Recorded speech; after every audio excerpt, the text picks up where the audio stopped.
이제 재건축 재개발로 돈 버는 시대는 일단은 거의 끝났다고 보시는 게 맞아요.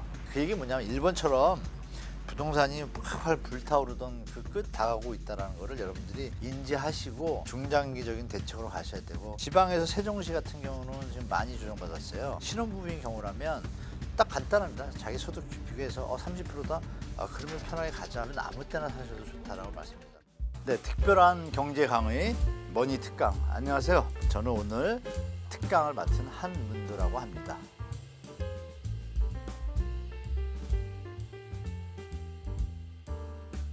차이점은 이제 하방 요인이 좀 더 많아진 거죠.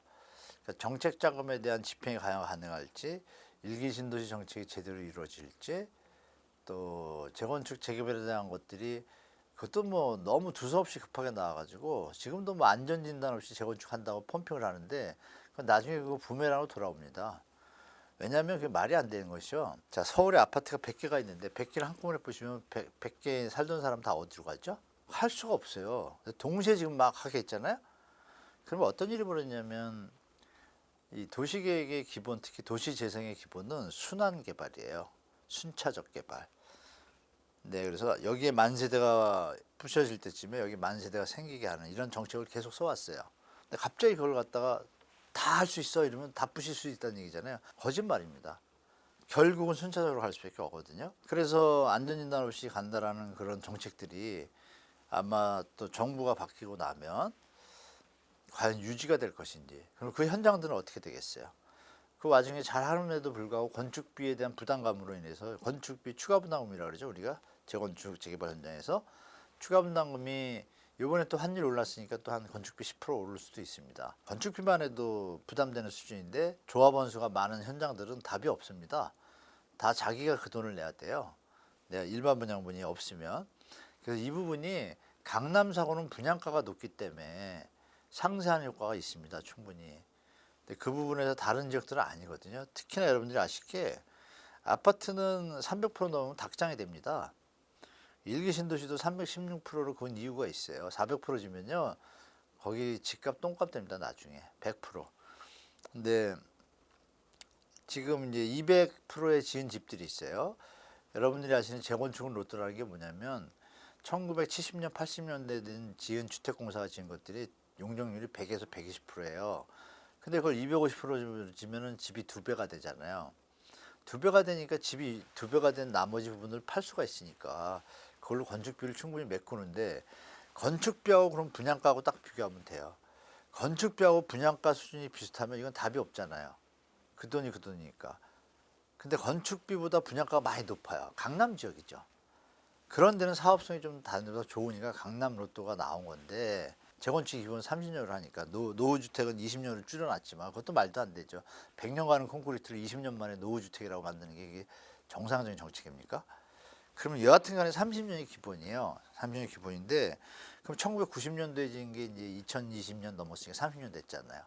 그게 이제 일기 신도시 해당되는 거고, 그냥 도시 정비를 해도 되는데 이걸 가지고 노후로 해서 일기 신도시 뭐 선도 지역 이렇게 가잖아요. 근데 316% 나왔단 말이에요, 용적률이. 일기 신도시 중에서 중동 3분, 평촌, 일산, 분당에서 분당과 일산은 160에서 180 사이인데 나머지는 다 200% 수준이에요. 200%에서 300%면 1.5배밖에 안 늘잖아요. 근데 아까 제가 뭐라고 했어요? 2배 는다 그랬잖아요. 그럼 나머지 부분 비잖아요. 거기에 분양가는 또 어때요? 강남보다 다운이잖아요. 그러면 거기서 분담금 문제가 나오는 거예요. 그래서 사업이 생각보다 잘 안 될 수도 있다. 분당은 그나마 강남의 인접 접근성, 거리가 좀 입지가 가까우니까 움직이려는 힘이 강한데 일산은 또 그렇지도 않잖아요. 일산 집값이 지금 발표되고 나서 집값이 내려온다니까요. 그러니까 이런 현상을 볼 때 과연 선도주가 제대로 될 것인가, 이 상황에서 거기에는 많은 재원과 어떤 인력과 이런 것들이 투입이 돼야 되는데 이주 대책도 지금 확립이 안 됐습니다. 그렇기 때문에 여러 가지 난관이 부착되고, 이걸 갖다 그러면 이번 정부의 정책이라고 열심히 일할 공무원이 누가 있을까요? 무조건 6개월 동안 다음에 누가 대통령이 될지 모르지만 그때까지 하는 척 하겠죠? 저는 그게 우려가 돼요. 그래서 시청자들이 볼 건 뭐냐, 이제 재건축 재개발로 돈 버는 시대는 일단은 거의 끝났다고 보시는 게 맞아요. 그 얘기 뭐냐면 일본처럼 부동산이 활활 불타오르던 그 끝이 지금 다가오고 있다는 것을 여러분들이 인지하시고 중장기적인 대책으로 가셔야 되고, 그 와중에 뭐 똘똘한 한 채로 인해서 강남 3구를 부각시키고 있는데, 강남 3구에서 50분만 떨어지면 4분의 1 가격의 집을 사는데 가성비 따져봐야 되지 않나요? 뭐 이런 것도 그런 시대가 오고 있다고 좀 말씀드릴게요. 여러분들이 아시기에 일기 신도시는요, 건물만 현대식이 아닐 뿐이지요, 나머지 도로, 교통, 학교, 치안 이런 건요 전 세계에서 수준급입니다. 전 세계 학자들이 만들어 놓은 거를 1990년대에 일기 신도시 할 때, 그때 군대가 지하던 시절이니까 전 세계 최고의 그 주거 환경을 만들 수 있는 이론을 다 가져와서 연구를 해가지고 내봐라 이래가지고 만든 게 일기 신도시예요. 너무 잘 지어졌고, 지금 가보시면 여러분 이 초목이라고 해야 되나, 나무부터 모든 환경이 퍼펙트해요. 다만 시대착오 적용이 있었죠. 그때만 해도 집에 차 한 대가 있는 집이 거의 없었어요. 주차장 대수를 한 대로 한 거예요. 그러니까 이제 모자르게 됐죠. 주차장 부족 문제하고 1990년에 지은 건 여러분 차이점이 뭐가 있냐면, 90년에는요 배관이 강관을 썼습니다. 그게 무슨 뜻이냐면, 음마 아파트 눈물 나오는 얘기 들으시잖아요. 강관밖에 없던 시절이에요. 전 세계는 그래서 코아라는 걸 만들어 가지고 녹이 슬어서 눈물이 나오면 그때 관을 갈 수 있게 쉽게 하기 위해서 건축에 코아라는 걸 만들어서 들어갈 수 있게 쉽게 했는데, 우리는 막 이제 개발도상국이다 보니까 그냥 시멘트 하나 다 때려 박은 거예요. 그러니까 이거 배관을 고치기가 너무 힘들어요. 힘든데도 기법은 나왔어요. 그리고 90년 후반에 들어오면서 여러분들이 녹물이 이제 안 나오는 PVC관하고 동관이라는 게 나오기 시작합니다. 근데 그 전에 지은 것들이 지금 일기 신도시인 거예요. 그러니까 일기 신도시는 그 배관을, 그러니까 건축비를 많이 안 들이고 리모델링을 통해 가지고 하는 방법이 박근혜 정부 때부터 준비가 돼 왔던 거예요. 왜 이렇게 용적률을 높여봤자 다른 곳에서 문제가 생겨요. 용인의 예를 들면 아실 거예요. 용인에 막 건축회가 허가를 내줬는데 집지라고, 갑자기 여기는 안 된대요. 안 돼가지고 10개의 땅이 있으면 와서 추첨을 했어요. 왜 하나만, 2개만 지어야 되는가? 그 이유가 뭔지 아세요? 배설하는 그 정화조가 적으면 어떻게 돼요? 떵이 넘치겠죠? 그런 데서 아파트 지을 수 있나요? 못 짓잖아요. 그러니까 정화조 시설이라는 게 뭐 기반 시설의 하나예요. 이렇게 순차적으로 가야 되는데, 그러면 일기 신도시도 그런 문제 봉착하는 거예요. 갑자기 지금 160%에 살고 있는데 300% 올렸단 말이에요. 100명이 살다 200명이 되잖아요. 그러면 이 덩이 내려가는 관이 2배로 돼야 되잖아요. 그럼 땅 파야 되잖아요. 그 돈 누가 내죠? 그러니까 이 주민들이 올린 용적률에서 기부 체납하는 거예요. 대한민국의 나쁜 점이 뭐냐면, 도시 계획을 정부가 자체적으로 준비를 하고 국토부가 준비를 하고 도시 계획을 같이 가져야 되는데, 꼭 우리 개인들의 재산을 갖다 용적률을 올려주는 척 하면서 손 안 대고 코 풀어요. 이런 부분들이 아마 기부 체납하고 이런 과정 속에서 트러블이 많이 생길 거예요, 주민들하고. 왜냐하면 기부 체납을 하게 되면 4분의 1의 자기 땅의 지분이 없어져요. 없어지기 때문에 결국은 재산 가치가 주는 거예요. 그러니까 이런 여러 가지 문제들하고, 또 뭐 과정 속에서 감정평가 문제부터 해서 뭐 조합 대표 문제부터 해서 여러 가지 문제가 앞으로 저는 나올 거라고 봐요. 그래서 애초에 시작하기 전에도 탄핵과 상관없이 일기 신도시 이거 정말 제가 죽기 전에 못 볼 것 같다 그랬어요. 신도시 전체 면적이 있으면, 자, 이걸 한 번에 보실 수 없잖아요. 아까도 말씀드렸지만 순차적 개발, 그러면 블록별로 차례대로 가야 돼요. 블록별 하나하나 토스해서 인터벌 들어가는 데가 4년에서 5년 걸려요. 그러면 제가 분당을 한번 쪼개서 나눠봤어요. 60년, 70년 걸리는 거예요. 이게 뭐지? 그래서 그걸 아는 분들은 이미 분당 팔고 나온 거예요. 선도 지역은 그나마 좀 나은 거죠. 안 된 지역은 어떻게 돼요? 지자체에서 그걸 다 내줄 수가 없잖아요. 허가를. 순차적으로 가야 되니까. 그죠? 그러면 이주대책지가 있으면 이게 돌아가요. 그러니까 애초에 이게 여러분 아실게, 일기 신도시가 분당 주민들한테 설문조사 띡 해가지고 당연히 용적률 올려주는 데 좋다 그러죠. 그 선거용으로 급조된 정책입니다. 이래서 저는 이게 실행하려면 정말 많은 인력이 달라붙어서 정말 많은 준비를 해야 되는데, 만약에 그렇게 안 했더라면, 선거용으로 안 나왔더라면 지금 단지별로 알아서 리모델링이나 재건축을 좀 할 때예요. 알아서 순차적으로 벌써 하고 있었을 거예요. 지금 이게 없었으면 도리어 지켜봐야겠지만, 분당 전체가 새로운 모습으로 탈바꿈하는 데는 제가 있기 전에는 못 볼 것 같고 우리 2030 분들은 보실 것 같아요. 근데 그 시간이 오래 걸린다는 얘기죠, 결론은. 그래서 투자하실 때 좀 유의하셔라. 차라리 그냥 뭐 1000세대짜리가 있는데 조합장이 좋으셔가지고 일기 신도시와 상관없이 도시 및 정비법으로 빨리빨리 할 수 있다. 이게 더 안전할 수도 있어요, 제가 볼 때.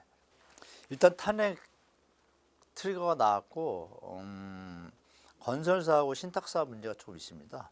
도화선이 될 수도 있다고 봐요. 잘 처리하면 천만다행이고요. 근데 그 자영업자분들 중에 대부분이 아파트를 담보로 해서 생활안정자가 뭐 사업자 대출 받아가지고 대출이 많아가지고 근데 지금 회복이 안 되지 않습니까? 이미 경제가 다우닝 단계로 들어가 버린 거예요. 부동산으로 인한 가격차가 너무 심해가지고 그 회복하려면 시간 걸리잖아요. 그 시간을 버텨야 되는데 못 버티면 어떻게 돼요? 쓰러질 것이고 쓰러지면 물건들이 나오기 시작하죠. 경매 물건들이. 이걸 어떻게 잘 넘기냐인데 지금의 분위기가 탄핵까지 겹치고 그런데 신탁사도 또 마찬가지입니다. 신탁사 문제도 이게 해결책이 있을 때 구조조정을 하는 건데 해결책이 없으면 구조 개혁을 해야 되죠. 그죠? 워크아웃이 아니라 살아날 가망이 없는 현장들이 많은 거를 지금도 들고 가고 있거든요. 그러니까 이런 부분들이 가시화되는 시점이 올 수도 있어요. 어쩌면 작년에도 제가 말씀드린 것처럼 이거 신탁사발로 터질 수도 있겠다. 왜냐면 신탁사가 한 현장이 아니라 여러 현장을 갖고 있거든요. 몇십 개 현장씩. 신탁사가 무너지면 다 일단 아웃이에요. 버닝아웃인데 그럼 거기 관계된 대출기관들이 있잖아요. 그럼 갑자기 돈이 부족하게 되면 이제 그때는 뭐 대주 다니고 그게 없어집니다. 순간적으로.